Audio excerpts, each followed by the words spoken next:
Sometimes you don't gotta travel far to find your enemy. In this case, he'll come to you! Because, despite being the consensus worst villain in the show, Unalaq is the physical embodiment of it be your own.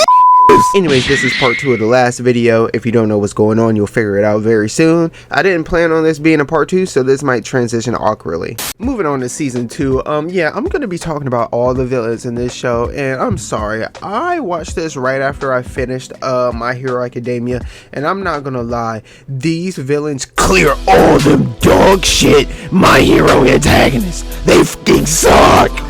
All of them except for Stain, and All For One kind of cool, but his team let him down, so he kind of asked too, because he keeps trying to use them bum ass. Honestly, getting back to business, the villain for season 2 is Unalaq, and bro is an A tier manipulator for real. Bro had Korra in a mental blender, but let's go over his feats, and this should be rather quick because Unalaq is a slow burn, you know what I'm saying? And towards the end of the season, shit gets wicked, but during the beginning and middle, he's kind of, I don't know, he kind of mid, bro. But anyways, bro tried to, well, he does have some moments though. It was mid, but he has some moments like this. So bro tried to merge the northern and southern water tribes, right? It ended up starting a culture war, right? But before we get to the gang war of the century, bro had the northern water Gustavo out here crashing out, bro. People are blocking the street, no questions asked. Get your bitch ass out the way. Walking through the city and people are throwing snowballs at trained soldiers.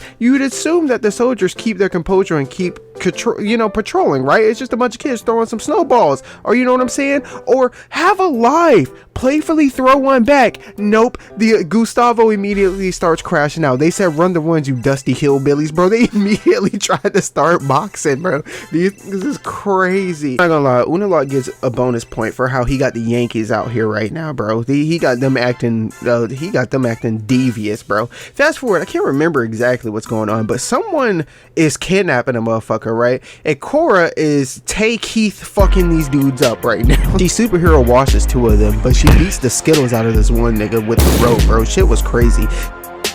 So fast forward again, Unalaq said, fuck sending the crash outs, I'm just gonna invade the whole city. Bro laid siege to the Southern Water Tribe because they didn't want to get annexed, for lack of a better word. Bro, Unalaq is the physical embodiment of the phrase, it be your own niggas. So people are boxing in the streets and whatnot, and Korra, I don't know why I keep spell checking Korra to Korea. Korra's dad is putting in work. It's sad he puts in this much work and I still don't know his name, but he's about to get jumped. But before he gets initiated, this man Unalaq pulls up on a flying stingray spirit, bro. That's actually kind of gangsta, I'm not gonna lie to you, and basically says, nah, you know what I'm saying, I've been waiting on this for a while, and starts boxing his brother. And I'm not gonna lie, Unalaq is getting his shit worked. I'm not even gonna lie to you. Korra's dad is leaving the fuck out of everything. But someone gets a good counter in here, and I believe it was K-Daddy. Then he lunges at Unalaq, and I don't know why characters go for these comically telegraphed decisive blows,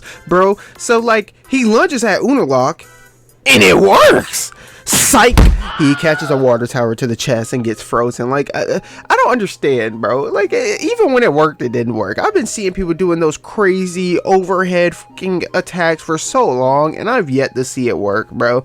Anyways, fast forward, Korra enters the spirit world and goes Super Saiyan on sight, no questions asked. And y'all say she a bad character, bro. She got straight to bed. She boxing for real, but Korra has to tag the Bending brothers in to box Unalaq while she tries to close the portal and whatnot. What was that accent? Holy sh! And this is where I was like, wow, this ain't no fairy tale ass story, because the portal explodes. Then this big hammerhead Sharkaku looking ass spirit pops up talking mad shit, so much shit. It is what it is. So Korra starts boxing Vatu, right? A spiritual embodiment of evil, all right, and she's punishing this nigga. She is giving him the beats. And given how this ends, I feel like people forget that, you know, Korra had this stumbling, bro. Anyways, but it's a reoccurring theme with Korra. She be bullying niggas, then they hit her with one good counter and shawty is slumped. Like, Korra Korra is the physical embodiment of a glass cannon. So she gets captured, and it's looking bad. It looks like it's up, bro. 10,000 years. Bro is over here making the full Reich fucking statements, bro. Didn't they say they wanted to rule for 1,000 years type No, sir. No, sir. I think it's actually called the Third Reich. And if I make one more reference to that war, this video is going to get fucking ethered, so let me chill out. She gets captured and whatnot, but eventually she remembers that this show is called The Legend of Korra, not Unalaq the Conqueror. So she breaks free and tries to beat the allegations, you know what I'm saying? And she's throwing haymakers, baby, and she beats him. She packed this nigga Vaatu up, right? So Korra's about to send this man to the Shadow Realm, but then she gets sniped, and I'm like, damn, she can't catch a break. I'm not gonna lie, this show is 10,000% times better when you're watching it from the perspective of you're trying to, like, you're rooting for Korra, like you want her to beat the allegations. She keeps losing. But yeah, one thing leads to another, and Vaatu and Unalaq merge, and he claims to become the Avatar, but he's still only able, like, he's only able to shoot lasers in waterbend, and he was able to do half of that already, so I don't think he's an Avatar, or at least he didn't have enough time to figure out if he really was. Anyway, nonetheless, they merge, and they start giving Korra the beats, and it was close at first, but Korra is getting washed, and I'm writing down how Korra is getting worked, and I look up, and Vaatu is trying to crush the bitch! And, like, he's literally about to crush Avatar Korra, right? But eventually self-preservation kicks in and Korra escapes and starts putting in work. But what does this get her? Beat the fuck up, because she starts selling so bad that this nigga Unalaq steals Brava from her, alright? The Avatar spirit. He robbed the Avatar of her fucking spirit, bro. And he starts maxing Brava out. And I was just kind of disappointed. I was like, you spent all these centuries and years and all these Avatar, right? And you can't defend yourself, bro? You is selling! You selling!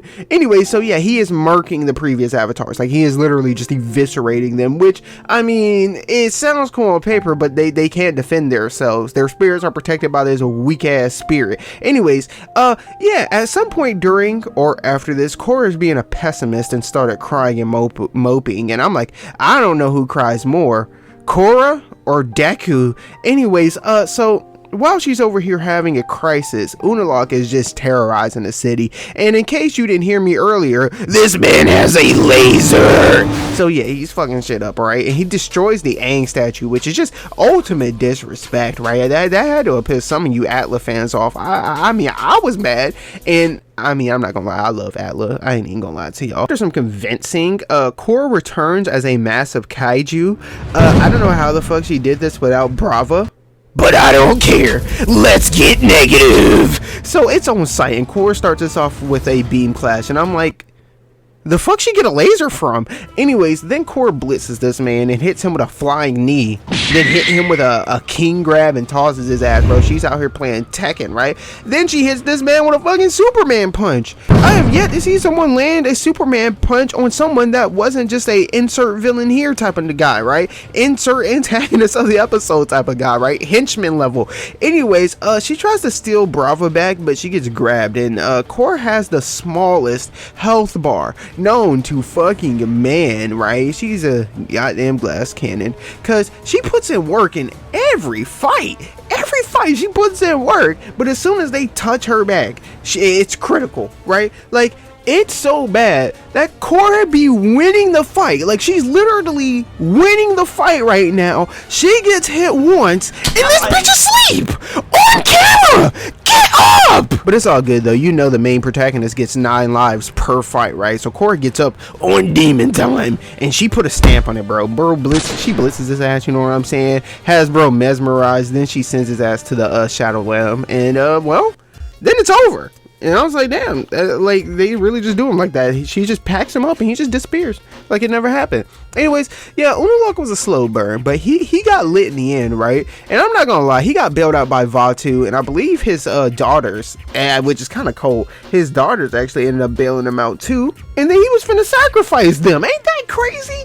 They saved his life, and he was about to sacrifice. Like, I ain't gonna lie, if you look into it lore-wise, he's probably one of the most evil people in the series, bro. He invades his own people, all right? He frames and fights his own brother, and that's not even, I'm skipping over the slimy shit he did to get his brother, I think he got his brother exiled, all right? Then he was like, fuck it, I'm gonna kill the Avatar, which is like his niece or something, and I'm gonna sacrifice my daughters just so I can make the world suffer for 10,000 years, bro. What kind of shit is that? That is S-tier evilness. But is he an S-tier villain? Fuck no, not at all. I put him in B tier, to be honest. B or C.